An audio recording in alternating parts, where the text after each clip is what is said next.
Estamos de volta, ouvintes, com o nosso programa Faixa Livre. Nessa edição de sexta-feira é o dia do nosso debate especial. E hoje vamos voltar a conversar sobre a realidade da Universidade Pública Brasileira, a universidade sob ataque constante aí desses irresponsáveis que ocupam aí o Palácio do Planalto, o Palácio Guanabara, infelizmente o Palácio da Cidade, porque aqui no município, apesar de o pessoal não ter responsabilidade com as universidades, a coisa vai de mal a pior também, né?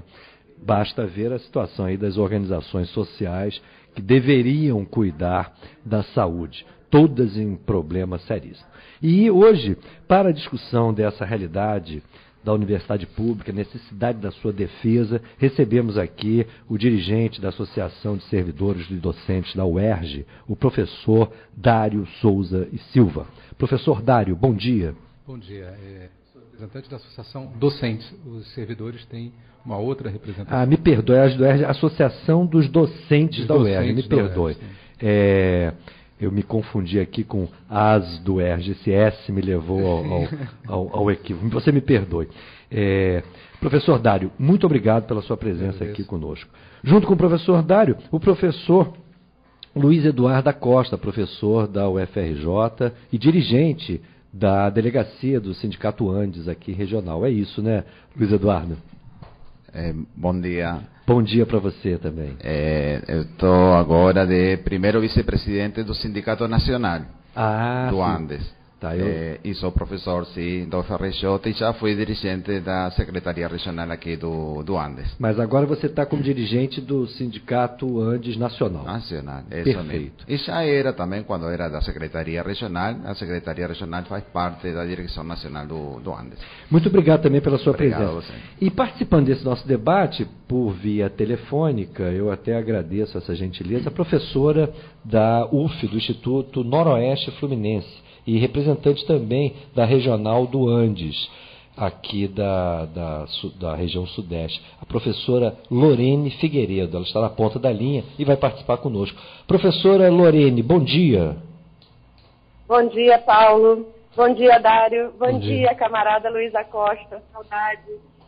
Bom dia para todos os ouvintes do programa Faixa Livre. É um prazer estar com vocês. Prazer é nosso, Lorene. Eu quero até começar com você. Você está aí no Instituto Noroeste Fluminense. Eu quero que você explique para os nossos ouvintes, em primeiro lugar, o que significa esse instituto, porque ele é ligado à UF, não é isso? Exatamente. Nós somos um campus de institucionalização da Universidade Federal Fluminense, que partiu para esse processo junto com outras universidades federais, principalmente a partir do Reúne, mas não só, né? As estaduais, existem muitas na nossa base do Andes, que são bastante interiorizadas também. O nosso instituto já tinha um curso isolado há vários anos, há mais de 2 décadas, e depois, a partir da expansão do Reúne, ele se tornou um instituto de formação de professores. A gente brinca que a gente é o bastião mais avançado do Império UF ao norte, noroeste. E ao sul é o campus de Angra dos Reis. É verdade. A gente compartilha das agruras e das alegrias de estar no interior, né, com as debilidades que a universidade tem hoje. Eu queria que você falasse um pouco, inclusive, desse paradoxo. Por um lado, houve todo esse movimento de expansão aí das vagas da universidade pública, algo que seria positivo. O problema é que parece que os investimentos não acompanharam justamente essa expansão. Como é que você vê isso no âmbito da UF? Bom, eu acho que nosso sindicato, o Andes Sindicato Nacional, tem um acúmulo de pesquisa, inclusive pesquisa mesmo, né, consistente, através do seu GT de política educacional, mas não só, em que a gente tem um acúmulo expressivo sobre o que tem sido e o que foi o Reúne. Né? Na verdade, me parece que o Reúne teve uma política de expansão que não estava vinculada necessariamente a um projeto consistente de desenvolvimento autônomo do país. O que significa que ele expandiu a partir de uma demanda, né, de uma luta histórica dos movimentos sociais em defesa da educação e entendendo a necessidade de ampliar a educação, né, dos trabalhadores nesse país, mas ele não estava vinculado ao projeto de desenvolvimento. Na verdade, ele estava em contradição com ele. Então, é uma coisa meio assim, a gente atende a uma demanda histórica de luta, porque a base social que nos elege, né, demanda essa política pública de expansão do acesso ao ensino, mas, ao mesmo tempo, a gente não pode deixar de trabalhar com a lógica de desenvolvimento, que é um desenvolvimento subordinado, né, e absolutamente dependente dos processos de divisão internacional do trabalho. Então, nesse sentido, a expansão é uma expansão que não corresponde, na verdade, aos nossos anseios. E a prova disso é que, ao mesmo tempo que a gente tem uma expansão das vagas no ensino público, a gente tem uma 3 vezes maior expansão no setor privado, demonstrando que, no final das contas, os vínculos e os interesses estão muito mais ligados aos processos de acumulação de capital e, portanto, de atendimento da demanda do empresariado, do setor de serviços da educação, do que propriamente de atender a uma demanda pública por formação consistente e robusta, né, que é o que a universidade pública deve garantir. Inclusive, nesse contexto aí da propalada crise fiscal, é bom lembrar que essa expansão do ensino privado universitário se deu também à base de incentivos fiscais, não é? Que justamente estimularam esse empresariado que ali em 2002, 2001 estava meio nas cordas, né? Por conta da crise econômica ali do final do governo Fernando Henrique. Essas universidades privadas estavam, na verdade, em processo pré-falimentar e receberam um incentivo tremendo do governo Lula a partir de 2003, né? É grave, porque uma série de sacrifícios tem se tentado impor aos trabalhadores brasileiros, aos mais pobres, principalmente com essa novela aí da Previdência, uma série de sacrifícios, e ao mesmo tempo a gente tem que chamar a atenção dos incentivos fiscais aí para o empresariado. Eu te agradeço, Lorene, o início aí da tua participação no nosso debate, e muito obrigado por você topar aí participar por telefone. Eu vou passar aqui a palavra para o professor Dário, porque esse paradoxo aí na área das universidades federais, ele se reproduz também na universidade estadual, né, professor Dário? Agora, hoje parece que tem uma notícia boa aí, boa entre aspas, né? Porque, por conta daquela maracutaia com as ações da SEDAI, parece que vai ter finalmente o dinheiro do pagamento aí do 13º do ano passado, dos vencimentos de setembro, outubro, novembro. Procede? Você está com esperança de receber? Olha, depois de tanta sequência de mentira, né, a mentira virou um instrumento de governo. Eu acho que é importante que a gente leve isso em consideração. Por mais que o trabalhador garroteado pelas dívidas sinta um alívio financeiro, isso não é um alento a médio nem longo prazo. Então, eu parto desses princípios, tanto no plano federal, como acabou de expor a debatedora aqui, a professora Lorena. Professora Lorena, a mentira é um instrumento de trabalho do governo federal, tem sido um instrumento do governo local, do governo estadual, pelo menos nos últimos 20 anos. Né? Então, muito da resistência das universidades porque nós representamos um setor que ainda está organizado para resistir. Tá? Mas a insatisfação não é exclusiva dos trabalhadores, dos intelectuais, daqueles que estão vinculados à universidade. Então, por mais que a gente tenha sempre esperança, né, de que as coisas entrem nos eixos, não vai ser o pagamento dos atrasados que vai representar, olha, agora zerou a conta. Não, a gente tem muito que exigir e tem muito que pôr no eixo, né, na política local e nas suas versões sobre a origem da crise. Até porque esse dinheiro que está sendo, aparentemente, será agora pago, esses atrasados, é fruto de uma operação absolutamente irresponsável, que é a alienação de parte das ações aí da SEDAI em troca de um empréstimo que terá de ser pago também. Então, e nada se resolve, me parece, do seu ponto de vista, dos recursos para investimentos por parte da UERJ. Não é? É necessário não somente manter os salários em dia, como manter um programa de investimentos que sustente as atividades docentes, de pesquisa, de extensão da universidade, não é? Sim, em resumo, a universidade é um investimento público e deve ser mantida com recursos públicos. O que não significa que a gente concorde com a privatização da água, que vai na contramão de todas as discussões internacionais inclusive de países de matriz liberal. Água é um recurso público, né? E no caso específico da SEDAI nós estamos falando de uma empresa que não era deficitária, muito pelo contrário. Então, uma das manipulações, né, dos instrumentos de governo, né, estar sempre colocando uma enorme dificuldade, uma enorme emergência, fazendo com que a população acredite que nessa emergência nós temos que pensar a curto prazo. O papel da universidade, entre tantos outros, é pensar a sociedade a longo prazo. Por exemplo, né, como vamos pagar ou como vamos manter um pacto federativo baseado em empréstimos locais, em arrestos pelo governo federal.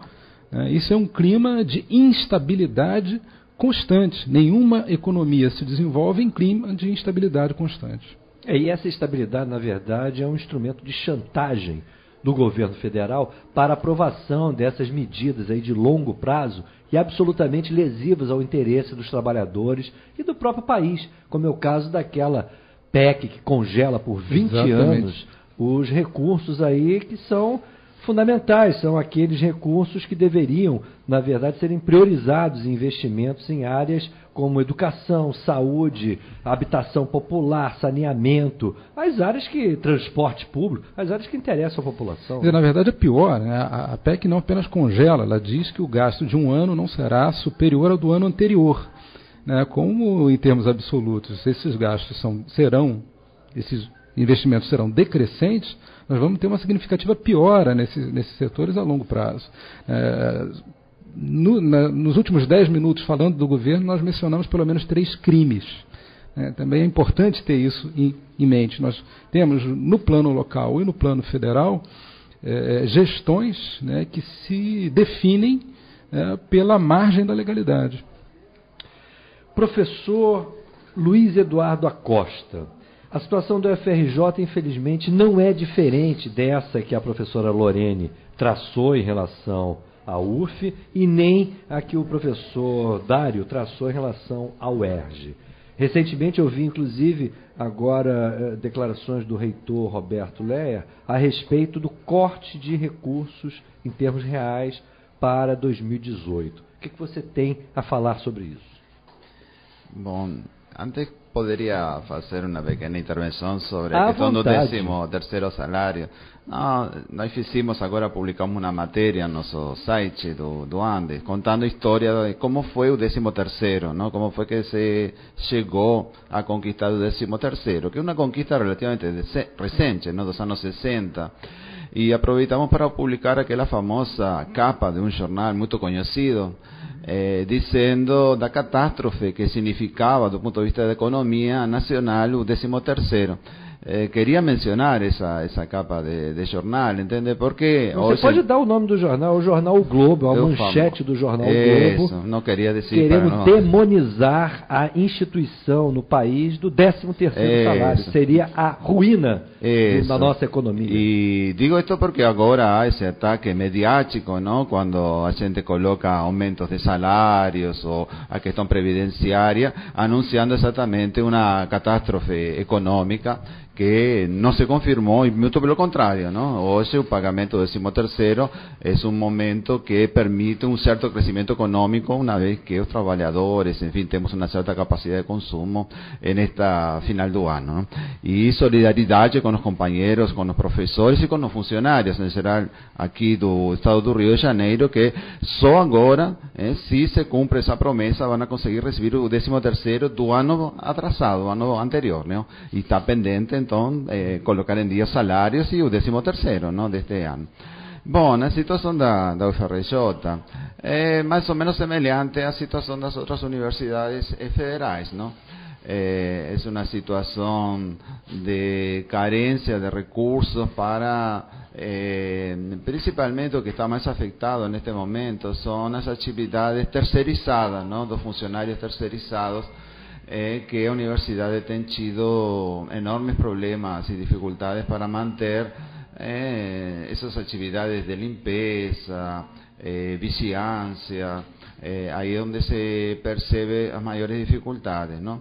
Além das dificuldades de funcionamento do hospital universitário, y en general 2 hospitales universitarios, ¿no? FRJ tem vários hospitales universitarios, onde há uma situação de asfixia financeira muito grande, pelo corte de gastos, e também nós temos a percepção que é uma política mesmo, entende? Não é só um resultado natural do corte de gastos ou de contingenciamento, sino que nos parece que é uma política de asfixiar as universidades, e em particular algumas universidades, e dentro das universidades alguns serviços são particularmente visados para asfixiar esses serviços e provocar um processo de privatização, que o que nós entendemos que está por trás dessa política de corte de gasto, ¿no? No caso do FRJ, é bem claro que é uma pressão bem forte para que o nosso hospital universitário, aquele do Fundão, que é o único hospital universitário das universidades federais que não aderiu àquela EBSERV.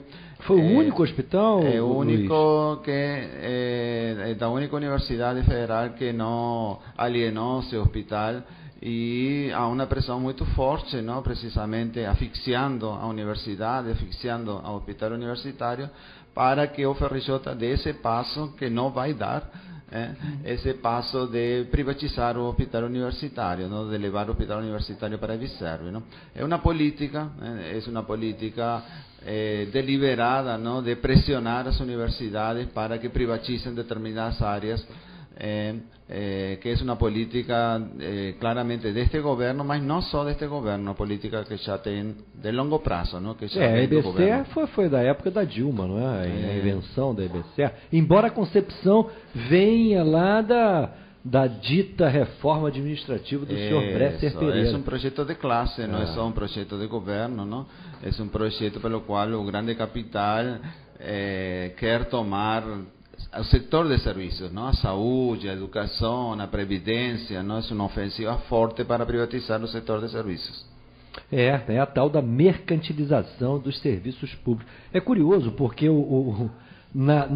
quando iniciou-se essa tragédia da onda liberal, a pregação dos governos, principalmente lá na época era o governo Fernando Henrique, é que as privatizações de empresas estatais deveriam se dar justamente para se liberar recursos e energias do setor público para, enfim, se priorizar as áreas sociais. Agora a gente vê que essa turma entra, na verdade, com muito apetite mercantil na área da educação, na área da saúde e por aí vai. Então, aquele discurso era uma verdadeira mentira, como muito bem aqui lembrou como uma estratégia de governo o professor Dário.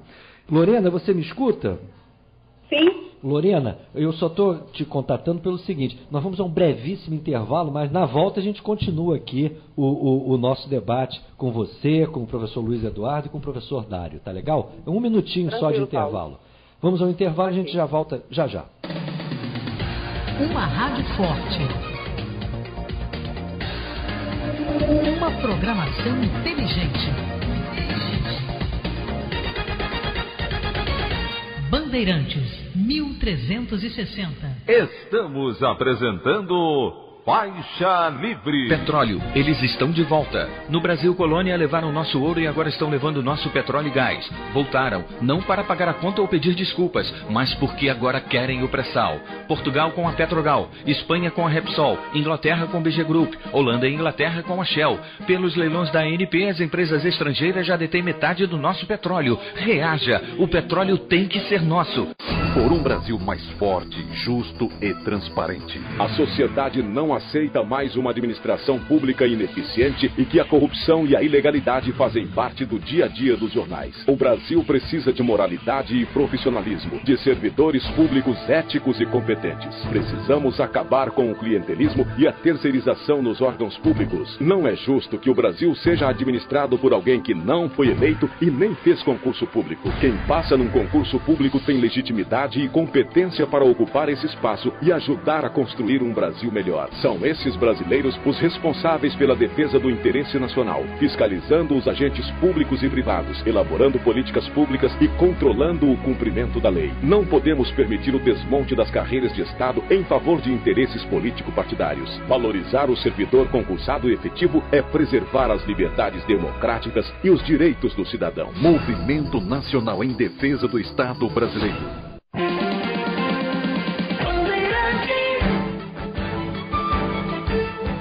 Voltamos a apresentar Faixa Livre. Estamos de volta, ouvintes, com o nosso programa Faixa Livre, discutindo hoje aqui no debate tradicional do Faixa Livre das sextas-feiras a necessidade da defesa da universidade pública. Professora Lorene, é sobre isso agora. A gente, na primeira rodada, de alguma maneira, a gente apontou aí todos os desequilíbrios em curso na política voltada para as universidades. Como resistir a isso? A resistência dos docentes, por exemplo, através, inclusive, das suas entidades representativas, vem já há muitos anos. O problema é que o cerco agora me parece muito mais grave do que anteriormente. Como é que você avalia esse novo quadro, Lorene? E, principalmente, como resistir a ele? Bom, pergunta difícil, né? Em primeiro lugar, eu acho que a gente tem que saudar iniciativas como a do programa. É muito difícil romper o cerco de uma mídia que se presta ao serviço da dominação, e a gente sabe por quê, porque são monopólios, né, que inclusive se mantêm a partir de verbas públicas e de isenções fiscais, de renúncia fiscal. Então, existe uma formação de interesses que convergem, né, porque, na verdade, são empresários defendendo interesses de empresários, e isso, para nós, é uma grande dificuldade, porque se nós que vivemos do trabalho no âmbito de serviços públicos, principalmente no campo da saúde e educação, temos clareza do caráter social do nosso trabalho, isso não está colocado para o conjunto da população, né, para o conjunto dos trabalhadores. Ao contrário, né, foi fabricada uma visão de que o nosso trabalho guarda uma distância muito grande em relação àquilo que nós fazemos na universidade e os interesses coletivos. E isso, obviamente, está atravessado pela ideologia da dominação. Acho que o nosso trabalho, nesse momento, além da resistência através da luta, e a luta significa estar nas ruas e discutir com as pessoas e protestar e mostrar a nossa indignação, também tem que ter um caráter pedagógico, né, no sentido de recuperar o diálogo com a sociedade e demonstrar a importância do nosso trabalho. E eu queria citar um exemplo nesse sentido, aproveitando que nós estamos no ar. Na greve de 2012, nós tivemos uma greve muito dura em 2012, depois veio 2015, a gente descobriu que era pior, né? Nós fizemos alguns debates em relação a esse caráter público e o interesse social do nosso trabalho, e a nossa seção sindical da Estadual de São Paulo, da USP, publicou uma matéria na revista da seção sindical muito interessante, em que mostrava o seguinte: a Faculdade de Farmácia da USP tinha fechado contratos, né, onde receberia verbas de empresas privadas, principalmente da área de cosméticos, para fazer pesquisa. Todo mundo saudou isso porque nós estávamos com cortes de gastos e nós sabemos que os governos do PSDB de São Paulo são extremamente duros no que diz respeito ao financiamento público da área social. Isso foi saudado, né, pelos colegas lá. Bom, nós vamos respirar. Só que essa entrada de recursos, ela vem atrelada a uma série de pesquisas direcionadas para o setor de cosméticos. E áreas muito importantes, como, por exemplo, a área de pesquisa em doenças tropicais, estavam à míngua, estavam raquíticas e definharam no que diz respeito ao financiamento. E aí nós dizíamos, na ocasião, que as pessoas iam morrer de doença de Chagas, de Zika, seja lá de febre amarela, do que fosse, né, com a pele ótima e perfumadas, desde que pudessem comprar esses cosméticos. Então, eu acho que esse exemplo ilustra a importância do financiamento público da pesquisa, a relevância do trabalho que é feito na universidade pública, né, e a necessidade do controle e do caráter social desse trabalho, que eu acho que é o que está ameaçado, e está ameaçado não é à toa, né? No final das contas, a gente vai acabar não só perdendo a possibilidade de desenvolver pesquisas importantes de melhoria da qualidade de vida do conjunto dos trabalhadores, mas também oportunidades de crescimento e de desenvolvimento consistente da economia. E isso porque o empresariado brasileiro é preguiçoso. Eles preferem cortar direitos, cortar gastos em pesquisa, né? financiar instituições privadas de ensino com bolsas do governo federal, com verba pública, né, e se manter atrelados e subordinados à acumulação de capital, né, dos seus sócios internacionais, do que, de fato, investir num projeto autônomo de sociedade de país. Isso tem que ser denunciado. E a universidade também existe para isso. Né? Nós defendemos o caráter público e social das nossas pesquisas, defendemos que somos servidores públicos, que atendemos a sociedade brasileira, ao conjunto dos trabalhadores, né, independente da faixa de renda, o caráter do nosso trabalho é universal, e denunciamos a entrega do nosso trabalho e do nosso patrimônio a esses setores das oligarquias que estão atrasados e que vendem o nosso país todos os dias. Professora Lorene, esse exemplo é ótimo, porque de fato, essa alternativa aí do financiamento privado está cada vez mais escancaradamente colocado pela chantagem que os governos fazem com as universidades públicas. Na verdade, na medida em que estrangula, há muitos setores dentro da universidade pública que alimenta essa ilusão de verbas privadas, oriundas de empresas, compensar esse buraco que é deixado pelo poder público. O problema é que não é somente uma questão financeira, é uma questão do próprio conteúdo daquilo que vem a ser o trabalho da universidade. Se a universidade estará subordinada a interesses privados das empresas que viriam a financiar as universidades, ou se a universidade terá autonomia para se associar justamente a estudos que estejam mais relevantes ao dia a dia da população. Professor Dário. Lorene. Só um parêntese. Fique à vontade, inclusive. Nós não queremos o financiamento das empresas diretamente na universidade. Elas têm que pagar impostos. Lógico. Elas têm que pagar os impostos. Porque quando esse dinheiro dos impostos é arrecadado e se transforma em fundo público, nós podemos ter um debate e um consenso social sobre a aplicação desses recursos. Quando as empresas vêm diretamente à universidade, elas fecham contratos. E aí, quem paga o serviço escolhe para onde ele vai. Evidente. Então, só para deixar claro que nós não queremos as empresas dentro da universidade por isso. Porque a gente entende que é fundamental, que é estratégico, que exista controle social sobre o financiamento das nossas pesquisas. É isso que nós queremos, continuar sendo servidores públicos, servindo ao conjunto da sociedade. É isso, o papel da universidade pública é essa, né? É esse, né? Então não tem que se confundir. O problema é que, frente ao estrangulamento financeiro, muitos segmentos da universidade pública acabam caindo nessa tentação, né, da captação de recursos de empresas.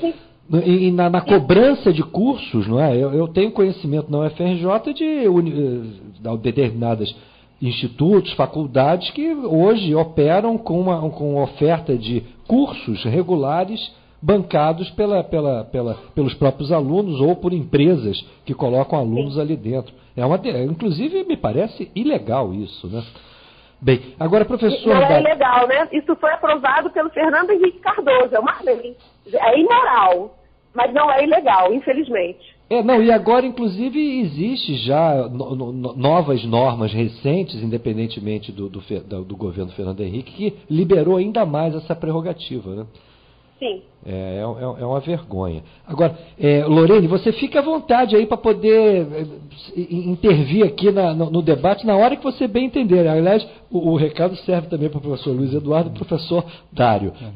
Eu sempre digo aqui, eu apenas me reservo no direito de indicar de quem que é a voz que está falando, para os nossos ouvintes poderem aqui se situar. Professor Dário, foi muito bom esse exemplo da professora Lorene, porque eu chamo a atenção, não é uma questão apenas financeira. Quando a verba privada entra, ela de alguma maneira condiciona o conteúdo do trabalho de vocês, que deveria ser público. Vocês são servidores públicos, não são prestadores de serviço para a iniciativa privada. É claro, e até se a gente pensar no processo de formação do professor universitário, ao longo da nossa pós-graduação, nós recebemos bolsas pagas com dinheiro público. A nossa formação, em geral, ela é feita pelo fundo público. Então, quando a iniciativa privada se apropria desse capital de conhecimento, que são os pesquisadores, né, ela o faz com interesses específicos, né, que são muito voláteis, né, podem mudar a qualquer momento. Né. Então, na prática, isso é uma privatização do conhecimento. Né, isso não é ciência. Né, isso não é o conhecimento democrático como ele deve ser na sua matriz. Muitas vezes, eu sou da área das ciências sociais, eu sou sociólogo, né, e muito do trabalho meu e dos meus colegas é nos posicionarmos criando elementos de avaliação e crítica para o próprio Estado, para o próprio governo. Que empresa nos contratará para fazer alguma coisa que não seja propaganda, né, que não seja algo do seu estrito e situado interesse a curto prazo. Então nós estamos a serviço da população. Né? Eu acho que a universidade, se cumpre bem o seu papel democrático, numa sociedade democrática, ela deve ser mantida por fundos públicos essencialmente. E a autonomia deve ser respeitada. Eu quero introduzir essa questão, porque recentemente, além do estrangulamento financeiro, nós tivemos casos muito graves de intervenção da justiça, da polícia, a pretexto de se combater desvios administrativos dentro da universidade. Tivemos o caso da Universidade Federal de Santa Catarina, sim, que levou inclusive aquele ato extremo do reitor Cancellier, e da Universidade Federal de Minas Gerais, agora, mais recentemente. Como é que você vê isso, Dário? Isso é um processo claro de criminalização do intelectual, de criminalização da universidade como instituição. Né? O recado é claro para os reitores, né? Sejam subservientes. Onde houver resistência, e nós, como falei no início, somos um setor ainda de posse de informação, que sabe articular essa informação, que tem contato com a opinião pública, logo podemos esboçar a reação. Né? Essas ações de criminalização, de política de linchamento moral, como aconteceu com o reitor de Santa Catarina, não me parecem serem exemplos de legalidade, ou pelo menos de procedimento legal. Né? Nós não podemos perder de vista que nós vivemos um golpe. Né? Nós estamos vivendo um período de ilegalidade institucional, de uso das instituições dentro da conveniência de um governo golpista. E isso se reflete na escolha dos antagonismos públicos desse governo.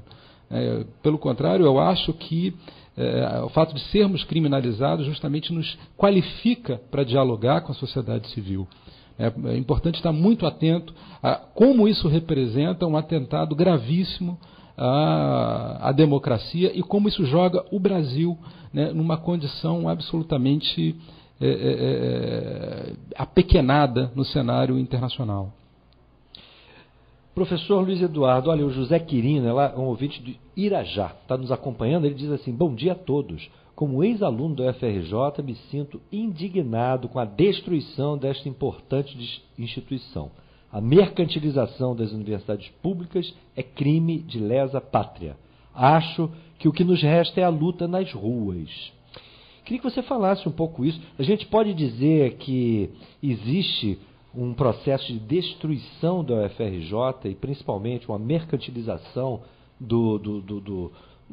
das suas atividades? Chegamos a esse ponto e principalmente o José Quirino coloca, a professora Lorene também já tinha colocado a necessidade de levar essa luta para as ruas. Só que é uma peculiaridade, eu tenho chamado a atenção disso aqui, porque isso tem afetado as mobilizações de rua e acho que os setores progressistas de oposição não têm refletido a contento.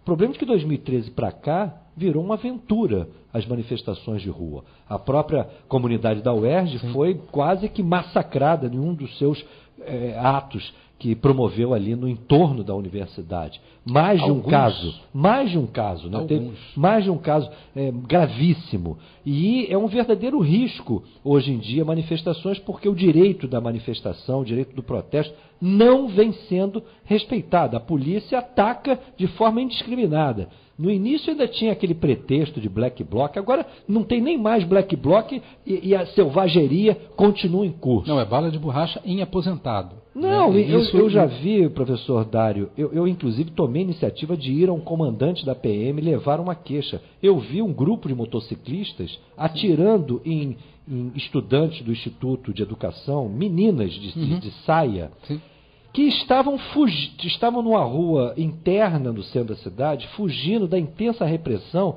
que se dava na Rio Branco. As meninas fugiram para uma rua para justamente ficar longe do chamado conflito, e mesmo assim elas foram surpreendidas por um grupo de motociclistas que começou a atirar em cima delas de uma maneira absurda. Eu levei uma reclamação ao comandante que estava lá na Cinelândia, ele olhou para mim de alto a baixo e falou assim: meu senhor, sugiro que o senhor saia daqui, porque nós vamos varrer essa praça de bombas.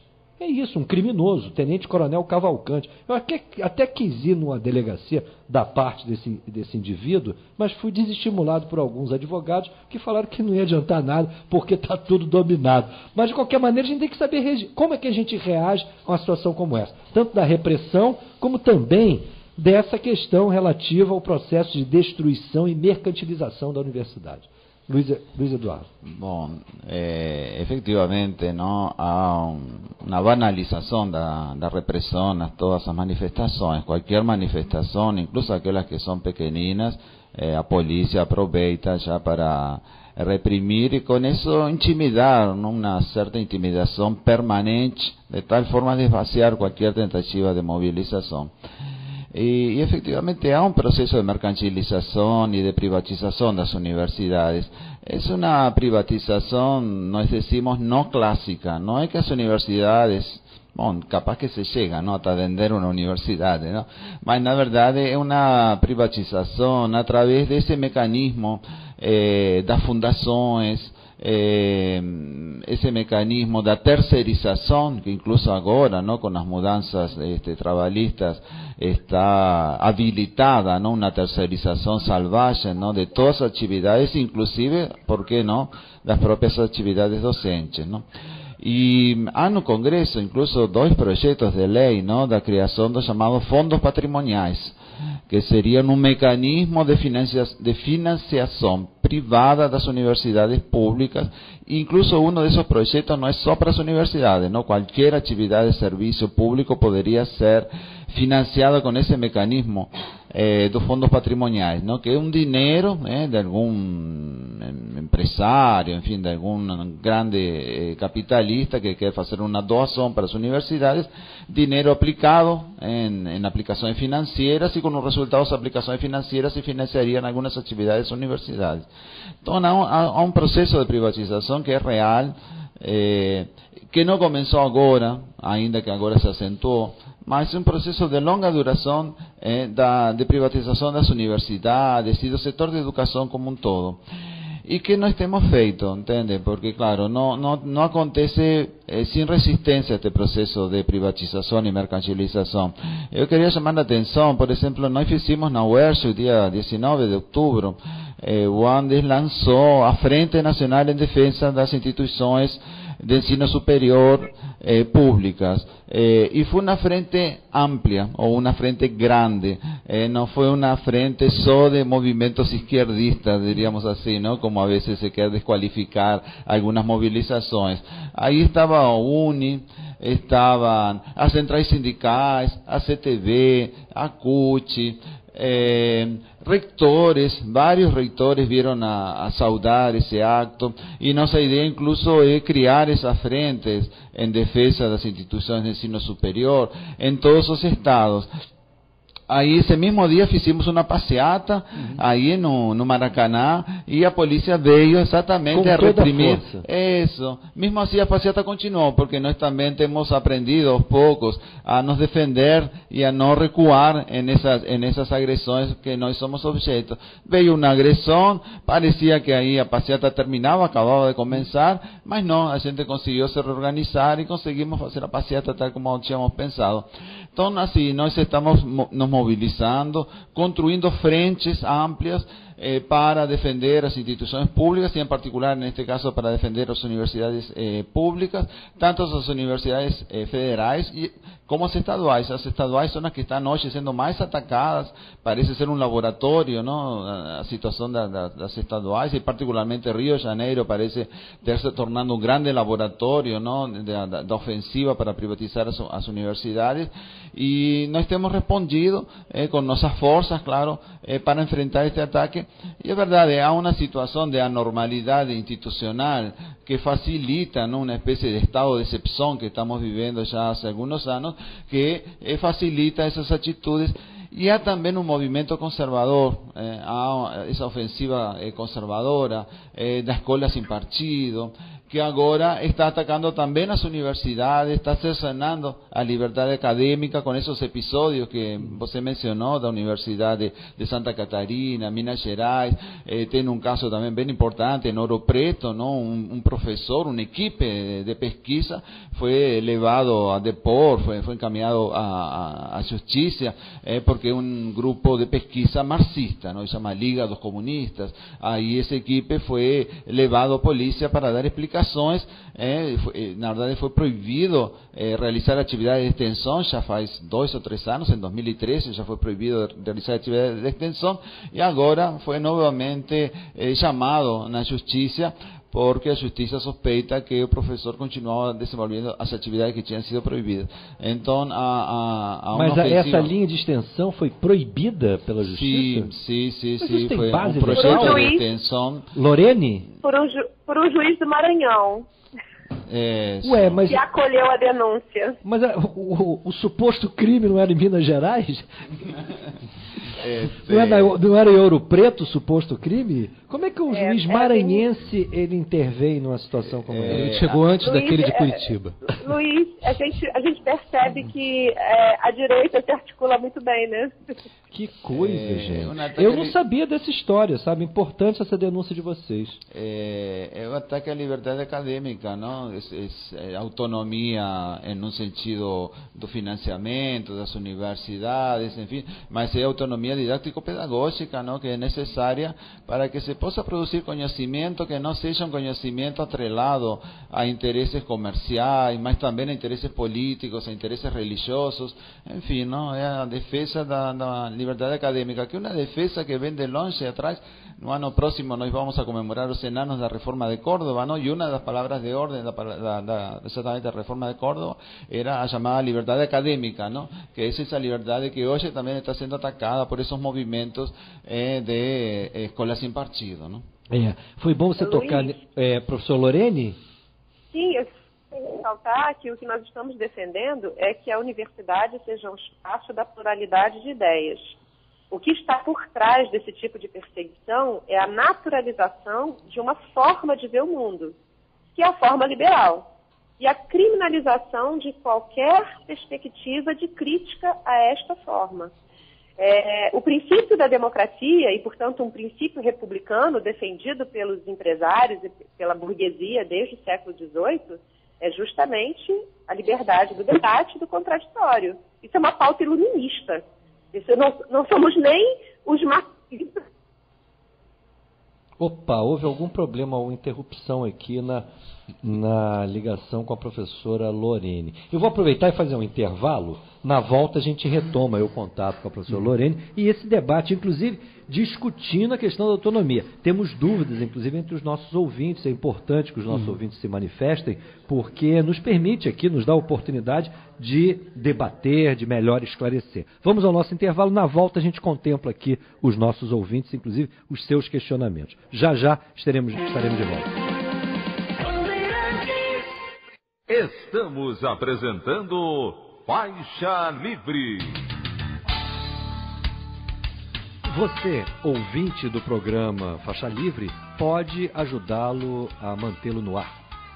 Além das entidades sindicais, associativas, conselhos profissionais, você, ouvinte do programa Faixa Livre, pode contribuir financeiramente com o nosso programa. Basta fazer um depósito, qualquer que seja o valor, em favor do Banco do Brasil, na sua agência 0183, dígito X, na conta corrente 142426, dígito 2. Esta conta pertence à Associação de Engenheiros da Petrobras, mas os seus recursos são utilizados exclusivamente para as despesas do nosso programa Faixa Livre. O CNPJ da Associação de Engenheiros da Petrobras é o de número 34131-870/1000 ao contrário, dígito 11. A sua contribuição é fundamental para mantermos o Faixa Livre no ar.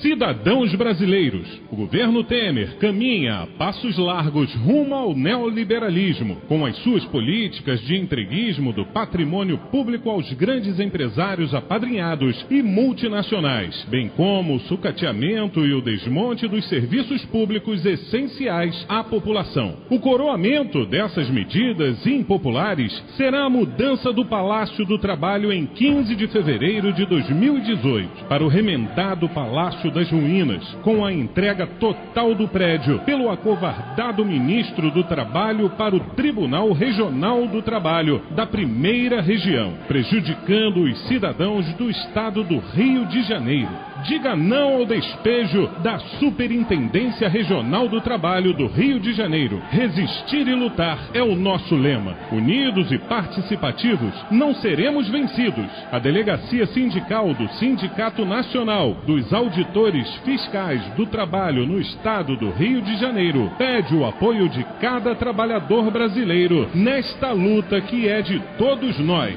Assine nosso abaixo-assinado em www.petiçãopublica.com.br. Não haverá despejo.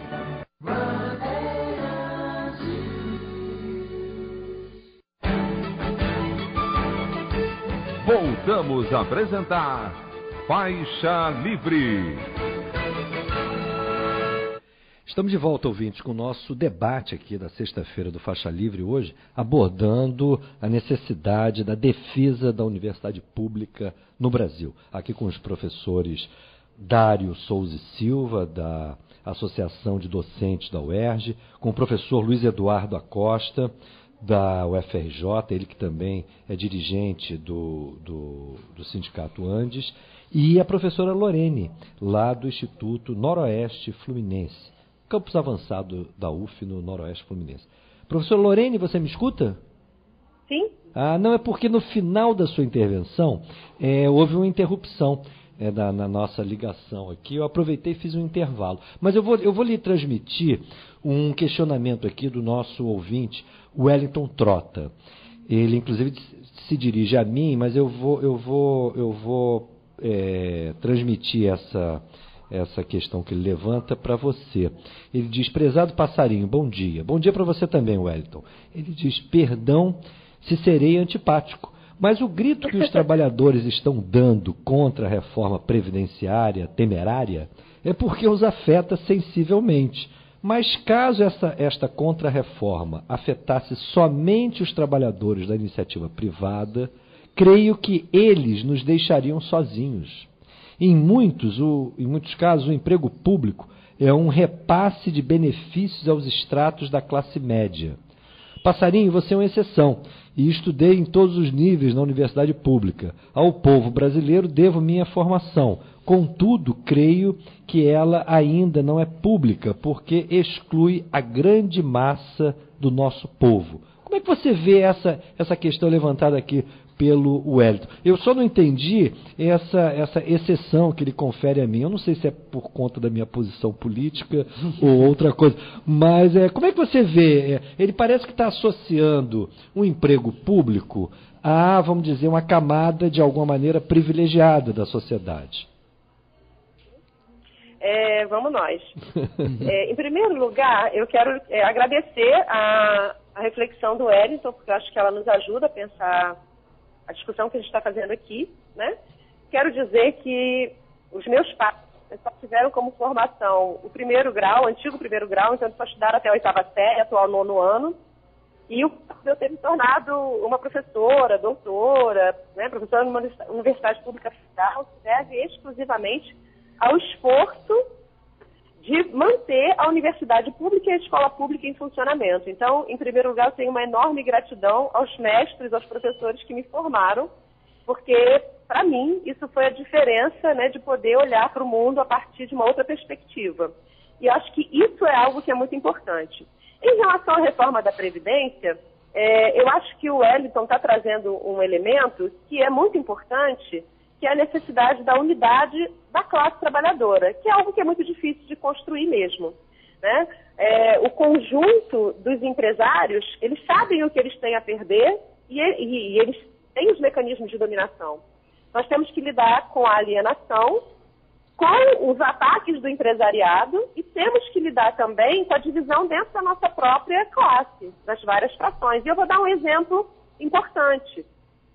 Na primeira reforma da Previdência, da década de 2000, acho que foi 2003, foi logo no primeiro mandato do governo Lula. No primeiro ano do governo Lula, né? Governo Lula, nós tínhamos uma discussão na CUT, nosso sindicato ainda estava dentro da CUT. Eu tenho os documentos desse período, em que a CUT dizia que o setor público não precisava se preocupar com a reforma, que a CUT ia negociar com o governo e que a reforma só afetaria o setor privado. Então, vejam, a divisão da própria classe trabalhadora também é construída dentro dos espaços que deveriam, na verdade, garantir essa unidade. E eu não estou entendendo isso não, eu estou dizendo assim, é um esforço muito grande que nós fazemos de romper essas estruturas e esses elementos de divisão, né, e construir a unidade. Eu acho que o Wellington desconfia corretamente de que essas coisas podem acontecer, o que não significa que os servidores públicos concordem. Evidente. Em relação aos privilégios, Wellington, nós temos um dos países que tem as piores distribuições de renda do mundo, é infame. Nós somos a 8ª economia do mundo e o 85º em distribuição de renda.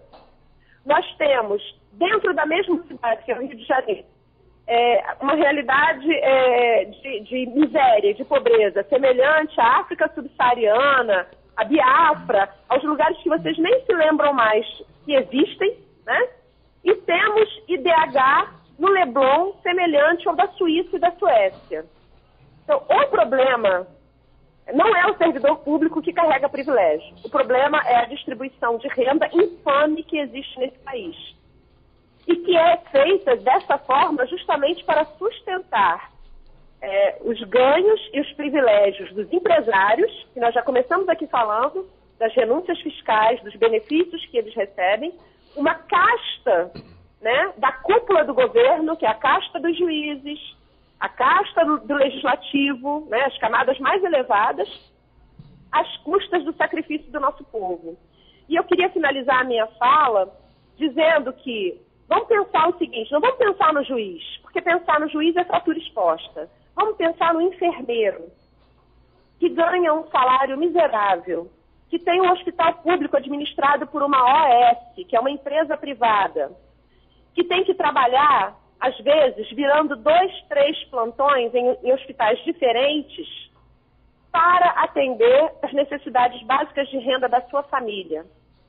Este enfermeiro está absolutamente em sacrifício e em sofrimento psicológico, emocional e físico.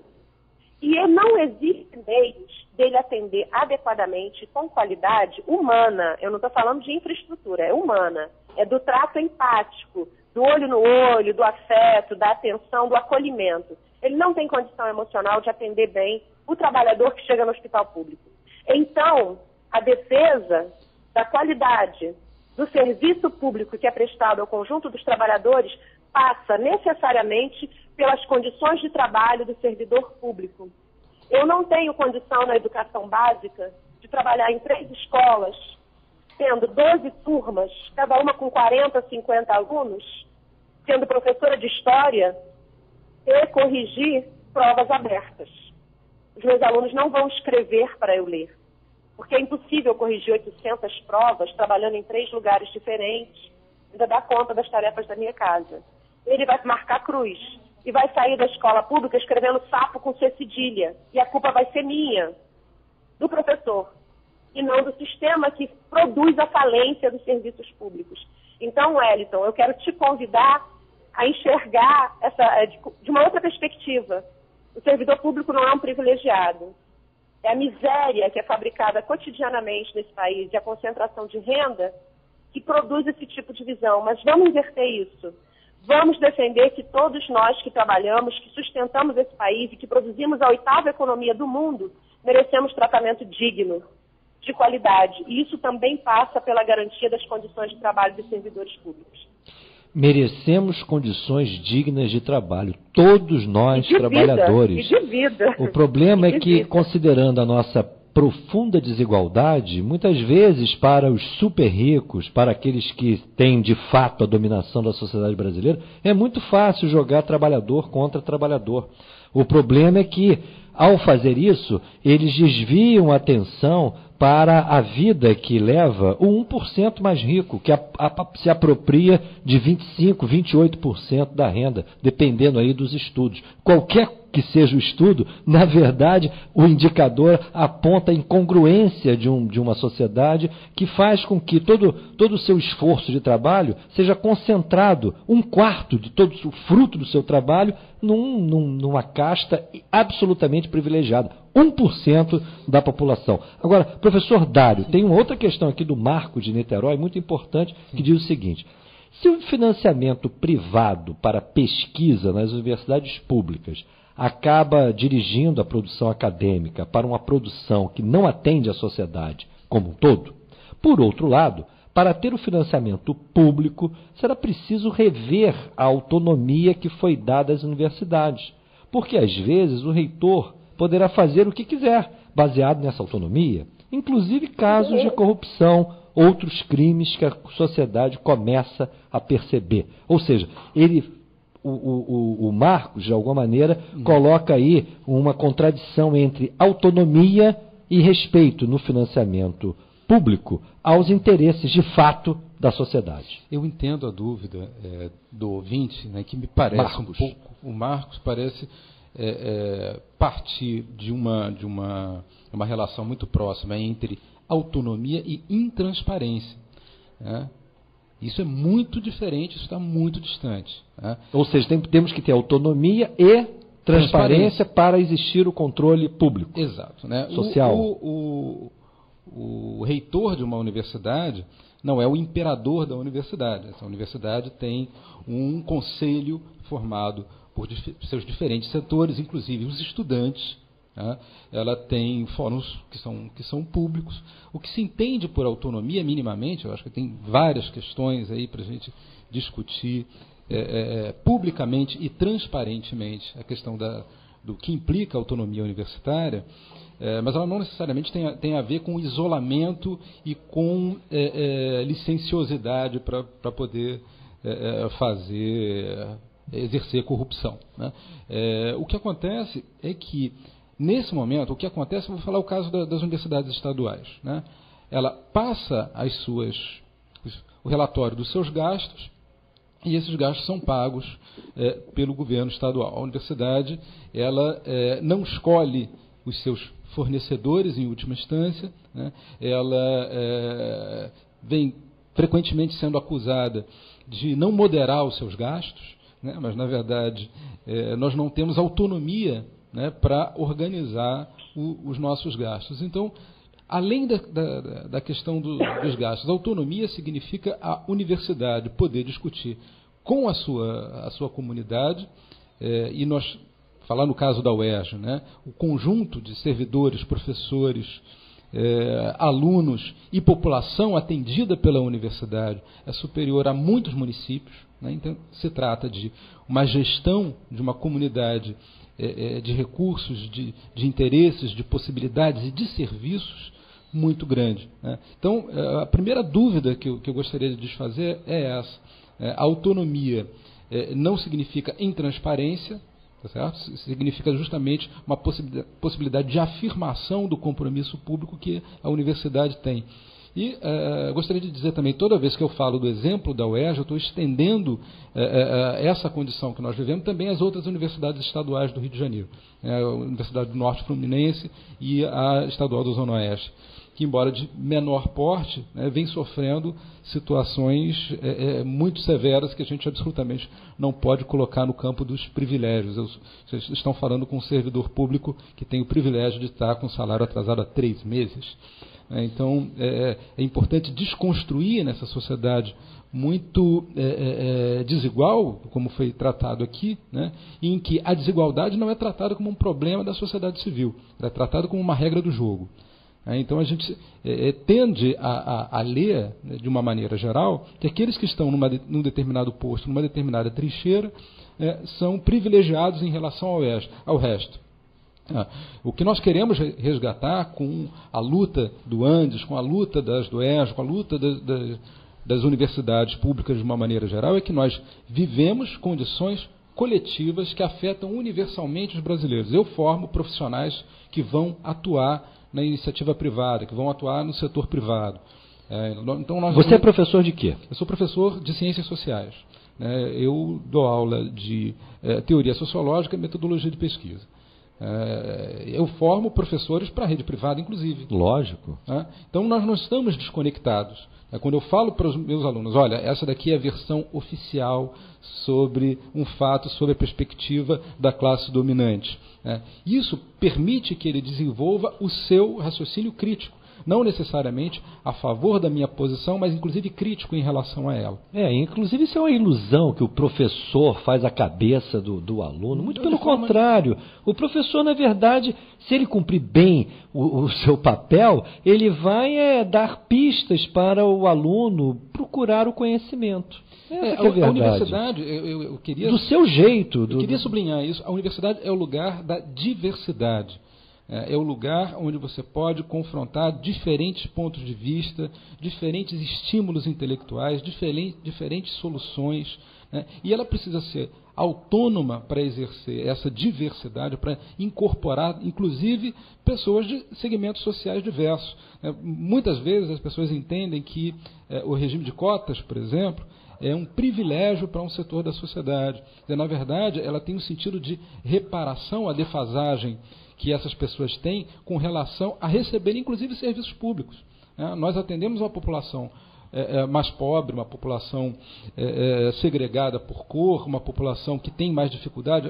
A UERJ, por exemplo, tem cotas para negros, para indígenas, para portadores de deficiência, para filhos de bombeiros e policiais vitimados em serviço, que são pessoas que, inegavelmente, sofrem desvantagens. E como a universidade é pública... E isso mudou o quadro da universidade. Mudou o quadro da universidade, não porque seja uma concessão do serviço da universidade. Quadro social.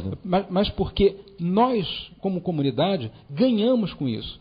Um estudante da classe média ou de uma classe mais alta que tem aula em companhia daquele que tem outro tipo de experiência, ele agrega à sua formação qualidade. Nós, professores, que precisamos confrontar o nosso lugar de saber em relação àquele, por exemplo, quando eu falo de segurança pública e política de segurança pública, eu tenho alunos que vivem o pior dessa segurança pública que é implementada pelo Caveirão, pelo BOP, etc.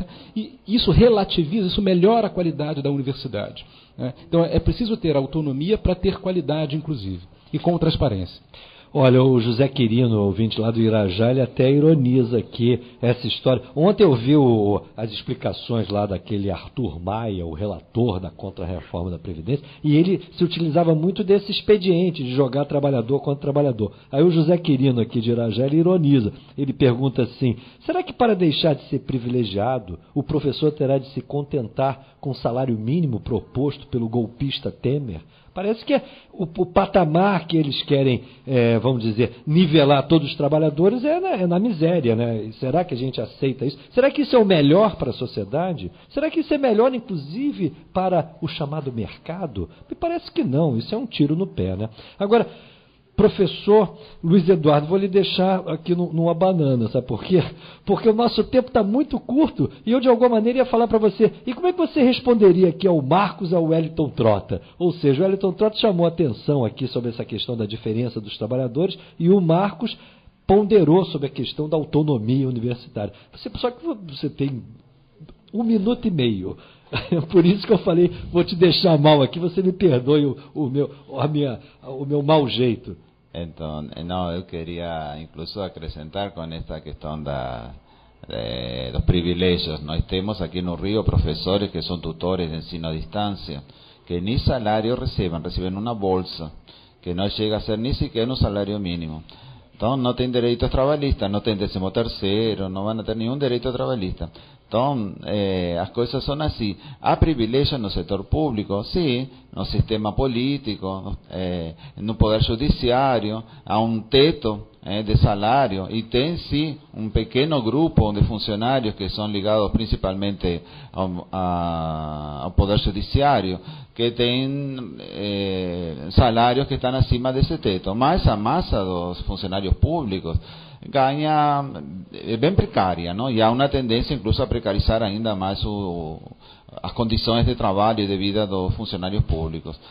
Eu acho que a autonomia universitária é muito importante exatamente para poder produzir conhecimento nas universidades, não? Sem autonomia, os professores acabam sendo apenas repetidores das ideologias que são dominantes em nossa sociedade. E a sociedade precisa conhecimento, não apenas conhecimento científico-tecnológico, como também na área das humanidades, na área cultural. Precisa também renovação de ideias, enfim, precisamos progredir como sociedade, e as universidades podem ser extremadamente importantes e são extremadamente importantes nesse papel.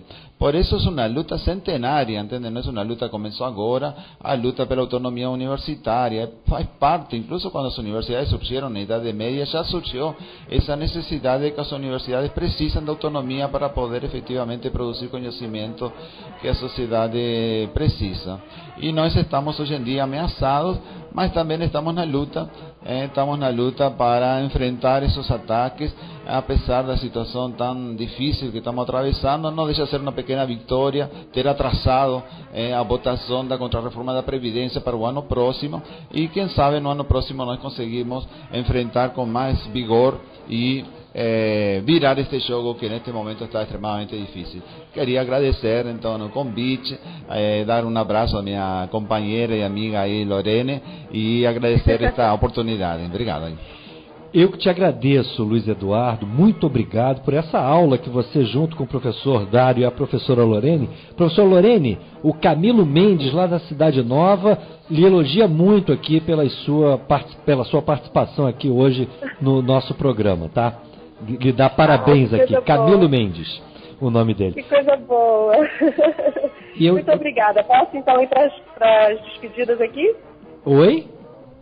Já é para a gente ir para as despedidas ou você vai passar Isso, a palavra? Não, a gente já está encerrando o programa. Eu é que me despeço de você e te agradeço imensamente, Lorene. Muito obrigado. Eu também gostei muito da sua participação aqui, bem como do professor Dário. Muito obrigado a vocês três. Vocês deram uma aula aqui da importância da nossa universidade pública. Muito obrigado. Sempre à disposição. Um bom dia para vocês, tá? E eu agradeço também a audiência dos nossos ouvintes. Desejo um bom dia, um bom final de semana, e segunda-feira a gente se reencontra às 9 horas da manhã aqui mesmo na Rádio Bandeirantes AM 1360. De terça a sexta a gente sempre se encontra aqui às 8 horas, mas na segunda-feira às 9 horas da manhã. Deixo a todos um abraço. Aqui termina mais uma edição do Faixa Livre. Obrigado, ouvinte, você que participou. Obrigado a você que se limitou a nos ouvir. E até amanhã.